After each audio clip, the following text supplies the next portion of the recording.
Hello welcome friends, मेरा नाम है अभिषेक शर्मा और मैं हूं आपका ऑनलाइन ट्यूटर। आज एक्सेल ट्रिक्स के लेसन नंबर थर्ड में हम सीखेंगे आगे की कमांड्स। और आज हम सीखेंगे डॉलर साइन के ऊपर, यानी कि जो डॉलर साइन होता है वो हम फॉर्मूलों के साथ सेल में क्यों यूज करते हैं वो हम आज सीखेंगे। तो कुछ जो फ्रेंड्स हैं उन्होंने कमेंट में भी कहा था कि सर आप डॉलर के बारे में मतलब बताइएगा कि डॉलर जो साइन है वो हम फॉर्मूले में क्यों यूज करते हैं। तो इसीलिए मैं आज ये वीडियो बना रहा हूँ। तो उम्मीद करता हूँ आपको पसंद आएगा। सबसे पहले हम यहाँ पे हेडिंग तैयार कर लेते हैं हर बार की तरह। यहाँ पे मैंने टॉपिक डाल दिया how to use dollar, DOLLAR, dollar sign with formula ज इन सेल स। अब क्या है, मैंने इसे मिडल में रखा, साइज इंक्रीज किया, हो गया। और उसके बाद बोल्ड, उसके बाद फिलअप कलर और फ़ॉन्ट कलर। अच्छा, जो कुछ फ्रेंड है वो ये भी कह रहे थे कि सर आपकी आवाज़ साफ़ नहीं आ रही। एक्चुअली में क्या था, हेडफोन ख़राब था और आज मैंने हेडफोन चेंज किया है, तो आई थिंक अब सही आवाज़ आ रही होगी आपको। और अब हम यहाँ पे लिख लेते हैं सीरियल नंबर और उसके बाद हमने यहाँ पे लिखा सपोज डैट, क्या हम टॉपिक बनाएं, हाँ सीरियल नंबर। उसके बाद मैंने यहाँ पे लिखा suppose that product, PRODUCTS products. और प्रोडक्ट्स के बाद हमने यहाँ पे डाला यूनिट्स, उसके बाद यूनिट्स, उसके बाद हमने डाला पर पीस अमाउंट और उसके बाद हमने डाला अमाउंट। क्लियर? अच्छा जी, अब हमने यहाँ पे सीरियल नंबर सपोज डैट यहाँ पे डाला 1 2 और इसे हमने ड्रैग कर लिया। अच्छा, मेरी एक आदत है कि मैं जब भी कोई वीडियो बनाता हूँ तो मैं स्टार्टिंग से सारी चीज़ें एक एक करके लिखता हूँ, एक एक चीज़ लेकर चलता हूँ। और कुछ लोग हैं जो यूट्यूब पर जब पढ़ाते हैं तो वो लोग पहले से ही डेटा बना कर रखते हैं। उससे एक फ़ायदा तो ये होता है कि टाइम की बचत तो होती है, जाहिर सी बात है। लेकिन एक्चुअली में मेरा जो मेन मोटो है वो टाइम की बचत करना नहीं है, आपको समझाना है। अगर आप किसी भी कोचिंग में जा कर के और क्लास लेंगे और जो फैकल्टी है आपको 5 मिनट में बस पढ़ा करके हट जाए, तो उसके बाद आप क्या कहेंगे? आप कहेंगे 5 मिनट सर बताते हैं, उसके बाद 1 घंटे हम खुद चलाते हैं। तो इसीलिए क्या है, मैं उसी हिसाब से पढ़ा रहा हूँ जैसे आप कोचिंग में पढ़ते हैं। तो मैं ये चाहता हूँ कि आपको शुरू से एक एक चीज़ पता हो, एक एक चीज़ बनानी आए। इसीलिए मैं शुरू से स्टार्टिंग पॉइंट से एक एक चीज़ समझाता हुआ चलता हूँ, बनाता हुआ चलता हूँ। इससे वीडियो थोड़ी सी तो लार्ज होती है भाई, लेकिन आपके समझ में भी आता होगा कि सर ने कैसे क्या चीज़ बनाया। मैं चाहता तो मैं ये सारा डेटा ऑलरेडी बना करके रखता और बस 2 मिनट में मैं इसे ड्रैग व्रैग करके आपको सिखा देता। लेकिन मेरा जो मेन मोटो है आपको सिखाना है, ना कि मुझे कमांड बस गिनाने हैं। और मेरे जितने भी वीडियोस आप देखेंगे उसमें मैंने शुरू से स्टार्टिंग से सारी चीज़ पहले ही बना के नहीं रखी, बल्कि स्टार्टिंग से बनाया है।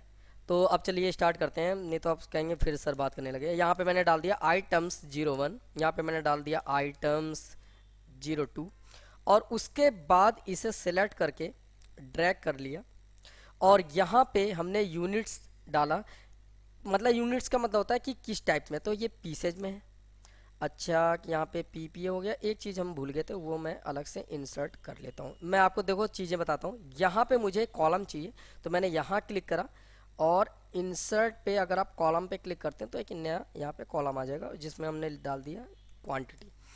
अब यूनिट में पीसेज में है तो सभी चीज़ें पीसेज में होनी चाहिए, तो मैंने इसे पीसेज फिल कर दिया। क्वांटिटी में मैंने यहाँ पे माना कि हमने आइटम जो 1 है वो हमने 15 पीस सेल किए।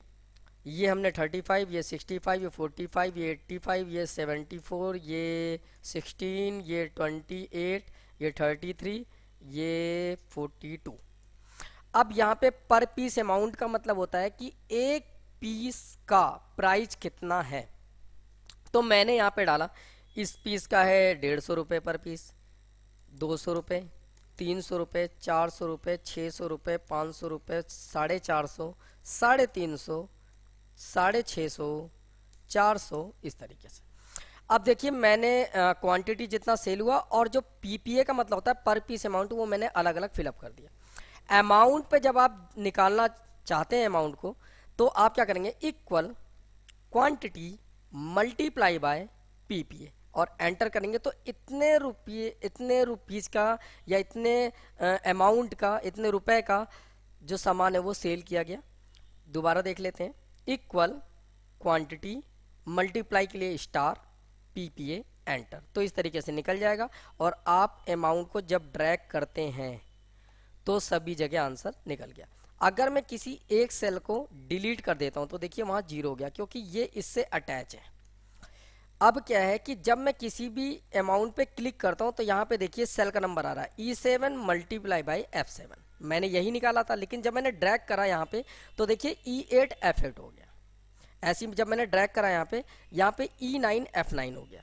यहाँ मैंने ड्रैग किया तो E10 F10 हो गया। यानी कि जब भी हम कोई वैल्यू निकालते हैं उस सेल पे क्लिक करके, तो जब आप ड्रैग करेंगे तो इसके जो नेक्स्ट सेल पे जब आप ड्रैग करेंगे तो उसके जो बगल में भी सेल्स होंगे उन्हें सिलेक्ट करेगा वो, ना कि ऊपर वाला। इसी के सिधाई में एक एक सेल चेंज होते चले जाएंगे और उस तरीके से यहाँ पे अमाउंट निकल के आ जाएगा। ये तो है कि जो रैंडमली ऑटोमेटिक चेंज होता है। लेकिन हम कभी भी कोई भी सेल में अगर डॉलर लगा देते हैं तो डॉलर लगाने से वो सेल फिक्स हो जाता है। यानी कि हम डॉलर साइन का यूज किसी भी सेल को या कॉलम को या रो को फिक्स करने के लिए करते हैं फॉर्मूलाज में। अब मैं इसका एग्जांपल दिखाता हूँ। ये तो हो गया एक नॉर्मल, मैंने इसी का कॉपी करा ताकि अब टाइम ना लगे, कॉपी, और मैंने इधर क्लिक करा और पेस्ट कर दिया। पेस्ट करने के बाद बाकी चीज़ें तो एकदम सेम टू सेम आ ही गई है। अब मैंने क्या करा, मैं चाहता हूँ कि ये जो पर पीस अमाउंट वाला है वैल्यू, ये सब में क्या होना चाहिए। मैंने यहाँ पे एक अमाउंट फिक्स करा कि पीपीए जो होना चाहिए पर पीस अमाउंट वो ओनली 50 रुपीज़ होना चाहिए। अब क्या है, मैंने अब 50 रुपीज़ लिखा। तो अगर मैं यहाँ पे 50 रुपीज़ सिलेक्शन करता हूँ तो कैसे निकलेगा, देखो मैंने इसी के सिधाई में लिख दिया 50 रुपीज़। तो मैंने यहाँ पे क्लिक करा और यहाँ पे अमाउंट पे इक्वल क्वांटिटी मल्टीप्लाई 50 क्लिक करा।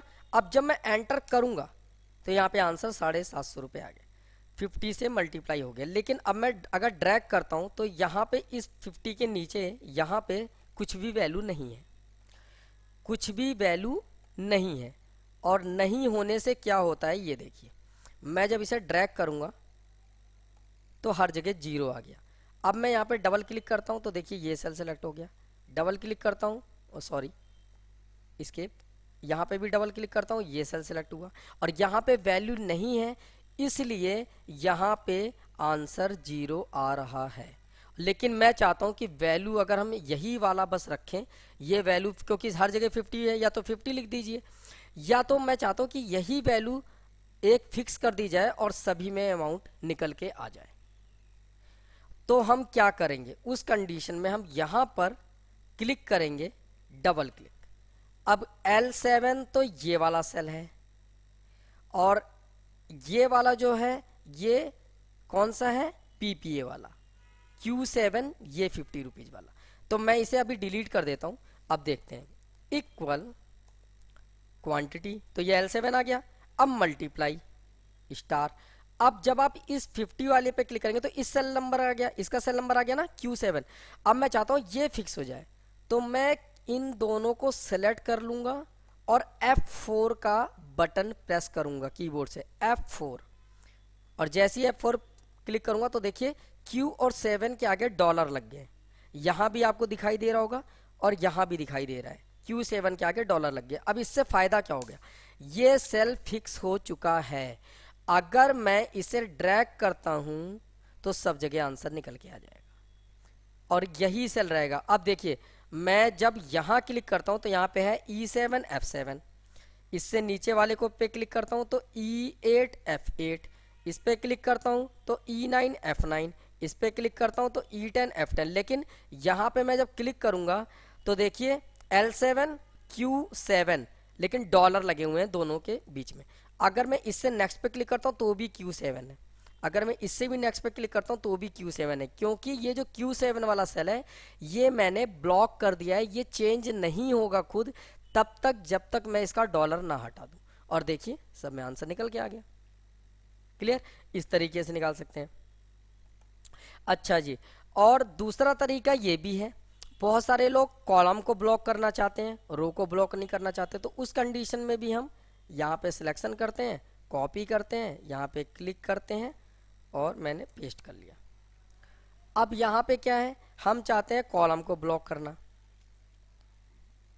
तो जैसे ये PPA वाला है, हमने इस ये जो यहाँ पे इस कॉलम को ब्लॉक करना चाहते हैं हम, तो हम यहाँ पे क्लिक करते हैं इक्वल क्वांटिटी स्टार यानी कि मल्टीप्लाई PPA पे क्लिक। अब हम चाहते हैं ये जो कॉलम है ये ब्लॉक हो जाए, तो मैं सिर्फ F के आगे अगर डॉलर का साइन लगाता हूँ तो ये F वाला जो कॉलम है वो ब्लॉक हो जाएगा और आंसर एकदम एक्यूरेट ही ऐसे ही आएगा। देखिए, लेकिन ये कॉलम ब्लॉक है इस समय, और जब मैं यहाँ पे कोई भी वैल्यू डालता हूँ तो उसके हिसाब से चेंज भी होगा, और ये है कॉलम ब्लॉक करना। अगर हम यहाँ पर कॉलम की जगह सेल को ब्लॉक कर दें, जैसे मैंने यहाँ पे क्लिक करा, ये F से हटाया और 19 के आगे मैंने डॉलर लगा दिया, यहाँ देखिए 19 के आगे डॉलर। तो अब अगर मैं इस पे क्लिक करता हूँ और ये वाला अब मैं ड्रैग करता हूँ, देखिए यहाँ पे आंसर कितना आ रहा है, 12 60 29 25। तो मैं इसे ड्रैग करता हूँ, ये देखिए, तो देखिए आंसर अलग आ गया। अब मैं इसी चीज़ को ढंग से समझाता हूँ आपको, ऐसे समझ में नहीं आ रहा होगा। मैंने यहाँ पे क्लिक करा इक्वल क्वांटिटी मल्टीप्लाई स्टार के लिए, और PPA पे क्लिक करा तो 19 के आगे अगर मैं डॉलर लगा देता हूँ और एंटर करता हूँ तो ये जो रो है ये ब्लॉक कर दिया उसने। कॉलम तो नीचे आएंगे लेकिन रो ब्लॉक कर दिया, और सब में आंसर वही आएगा। देखिए 50 रुपीज़ के हिसाब से, क्योंकि जब मैं 50 चेंज करूँगा तो ये सभी चेंज होंगे। ये देखिए मैंने कर दिया 100, ये देखिए ये सारे चेंज हुए लेकिन ये चेंज नहीं हो रहे। क्यों? क्योंकि मैंने रो को ब्लॉक करा है और वैल्यू रो में है। अगर कॉलम को ब्लॉक करते तो कॉलम को ब्लॉक करने पे कोई भी अंतर नहीं आता। देखिए यहाँ पे कॉलम ब्लॉक है और यहाँ पे रो ब्लॉक है, ये देखिए 19, और यहाँ पे हम एक नॉर्मल वैल्यू निकालते हैं equal quantity multiply bye PPA enter. और अब आप इसे अगर ड्रैग करते हैं ये तो देखिए ये वाले और ये वाले आंसर सेम है, मतलब क्योंकि अगर आप कॉलम ब्लॉक करेंगे तो रो तो ब्लॉक है नहीं, तो हर जगह PPA जो चेंज है उसके अकॉर्डिंग आंसर आएगा। मतलब ये वाला अमाउंट और ये वाला अमाउंट सेम रहेगा, लेकिन रो ब्लॉक करने से इसमें आंसर वही आएगा जो यहाँ पे है, उससे इसे मल्टीप्लाई करेगा। अब आप जो भी वैल्यू डालेंगे तो ये वाली वैल्यू चेंज हो जाएगी, लेकिन ये और ये वाले फिक्स रहेंगे। तो अब आपको समझ में आ गया है कि आप रो भी ब्लॉक कर सकते हैं कैसे, कॉलम भी ब्लॉक कैसे कर सकते हैं, और आप सेल को कैसे ब्लॉक कर सकते हैं, जैसे मैंने सेल को ब्लॉक करके दिखाया है। अगर हम सेल को ब्लॉक नहीं करते तो आंसर क्या आता वो भी आप देख चुके हैं यहाँ पे। तो यहाँ पे PPA हमने हटा करके इस 50 से यहाँ पे यूज किया था। तो इस तरीके से आप डॉलर साइन का यूज कर सकते हैं फॉर्मूलाज इन सेल्स में। और एक चीज़ और देखिए, अगर हम यहाँ पे मैं एक चीज़ और समझाता हूँ, छोटी सी चीज़ है, यहाँ पे मैं दिखा देता हूँ। यहाँ पे मैंने डाला वैल्यू 1, वैल्यू 2, और यहाँ पे हमने डाल दिया रिजल्ट्स। उसके बाद फिर मैंने इसी को ही कॉपी कर लिया, और यहाँ पे मैंने क्लिक करके पेस्ट कर दिया। वैल्यू 2 को मैंने हटा दिया, सिर्फ वैल्यू 1 ही रखते हैं, वैल्यू 1 और रिजल्ट। ये देखिए, सॉरी आज कीबोर्ड दिक्कत कर रहा है। अच्छा, अब यहाँ पे जो हम वैल्यू 1 में हमने सपोर्टेड लिखा, ये वाली वैल्यू हम ले लेते हैं, या तो ऐसी सपोर्टेड आसान वाले ले लेते हैं। 100 100 100 100 है, और यहाँ पे हमने कोई वैल्यू लिख लिया 100 200 300 और 400। यहाँ पे रिजल्ट निकालते हैं, इक्वल, इस पे क्लिक करते हैं, प्लस इस पे क्लिक करते हैं, एंटर। और यहाँ पे जब हम आंसर निकालते हैं ऐसे, तो ये जो वैल्यू आ रही है, ऐसे जो रिजल्ट होते हैं जिनमें आप कभी भी कोई कंडीशन ऐसे मतलब नहीं लगाते हैं डॉलर टाइप का, बहुत सारे होते हैं, करली ब्रेसेस भी होते हैं, इसमें करली ब्रेस भी होता है, तो वो सारी चीज़ मैं एक एक करके आपको बताऊंगा, लेकिन बाद में। आज का टॉपिक सिर्फ डॉलर के ऊपर है। तो जब कभी भी हम ऐसा रिजल्ट निकालते हैं जिसमें सेल वाइज आप कोई भी फॉर्मूला निकाल रहे हैं और चेंज हो रही है, तो इसे हम कहते हैं रिलेटिव। इसे मैंने मर्ज कर लिया, यहाँ पे मैं लिख लेता हूँ रिलेटिव कंडीशन। क्लियर, ये रिलेटिव कंडीशन है, ये एक दूसरे से रिलेट हो रहे हैं। अगर मैं किसी एक सेल को भी डिलीट कर देता हूं तो देखो उसका जो आंसर है वो गलत आ जाएगा, तो ये दोनों एक दूसरे के रिलेटिव, तो ये रिलेटिव कंडीशन हो जाती है। इसका भी कलर हम अलग से चेंज कर लेते हैं, ये लीजिए। अच्छा जी, दूसरी चीज क्या है, यहाँ पे हम निकालते हैं, यहाँ पे जो है ये रिलेटिव नहीं होते। यहाँ पे जैसे हमने लिखा सपोर्टेड 100 100 100 100, अब यहाँ पे रिजल्ट मुझे लेना है, लेकिन यहाँ पे मैंने एक वैल्यू कर दिया, यहाँ पे मैंने डाल दिया फिक्स्ड वैल्यू। और फिक्स्ड वैल्यू क्या है वो हम नीचे टाइप कर देते हैं। यहाँ पे सपोज डैट मैं चाहता हूँ कि सब में 300 प्लस कर दिया जाए, सॉरी 100 ही है, तो मैंने यहाँ पे थोड़ा सा और चेंज कर देता हूँ 200 300 400। अब मैं चाहता हूँ कि ये जो 300 है ये सब में प्लस कर दिया जाए, तो यहाँ पे रिजल्ट हम चाहते हैं, तो पहले मैं इस एरिया को भी कलर कर लेता हूँ।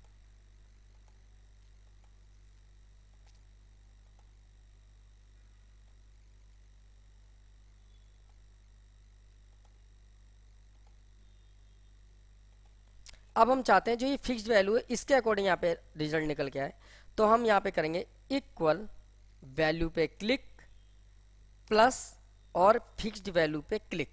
तो जो ये फिक्स्ड वैल्यू आई है ये O20 जो सेल नंबर है, इस O20 को हमें सबको सिलेक्ट करना होगा, क्योंकि हमें सेल को ब्लॉक करना है। सेल को ब्लॉक करने के लिए कॉलम नंबर और सेल नंबर दोनों को सिलेक्ट करके F4 का बटन प्रेस करना होता है, तो दोनों के आगे डॉलर लग जाएगा, मतलब न्यूमेरिकल के आगे भी और अल्फाबेटिकल के आगे भी। और उसके बाद अगर मैं इसे ड्रैग करता हूं तो देखिए आंसर निकल के आ जाएगा। अगर मैं यहां पर क्लिक करता इक्वल 100 प्लस और उसके बाद इस सेल पे क्लिक करता, इस वाले सेल पे, सॉरी नीचे क्लिक करके, ये ओके गलत हो गया थोड़ी कंडीशन, मैं इसे डिलीट कर देता हूँ। ए इक्वल वैल्यू प्लस और फिर ये फिक्स्ड वैल्यू पे, और मैं वो नहीं लगाता डॉलर का सिंबल, तो जब मैं इसे ड्रैग करता तो बाकी जगह 0 आंसर आ जाते। और ये आंसर, हाँ ये सही तो है, 100 और 300 को प्लस होके करके 400 आ गया।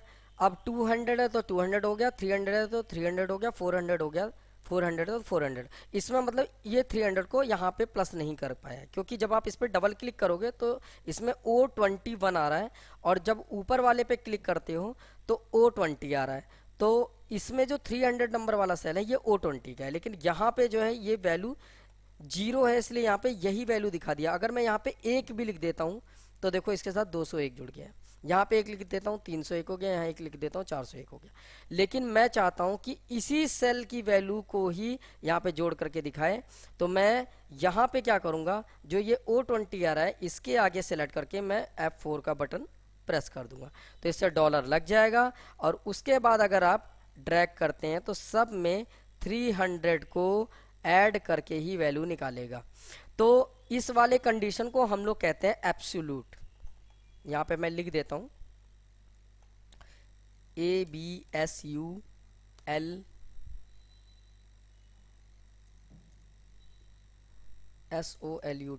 सॉरी, ये एब्सोल्यूट कंडीशन हो गई और ये रिलेटिव कंडीशन हो गई। तो विदाउट, अगर आप डॉलर के किसी मतलब फॉर्मूले का यूज करते हो सेलों में, तो वो होते हैं रिलेटिव कंडीशन। और अगर आप फॉर्मूले के साथ डॉलर जो सिंबल है उसका यूज करते हो तो उसे हम कहते हैं एब्सोल्यूट कंडीशन। और डॉलर जो साइन होता है या सिंबल होता है उसका हम यूज करते हैं किसी भी सेल, कॉलम या रो को ब्लॉक करने के लिए, उसकी वैल्यू को ब्लॉक करने के लिए। तो उम्मीद करता हूँ आपके अब समझ में आ गया होगा कि डॉलर साइन का क्यों यूज करते हैं हम। और मिलते हैं आपसे न्यू वीडियो के साथ। Bye bye, take care.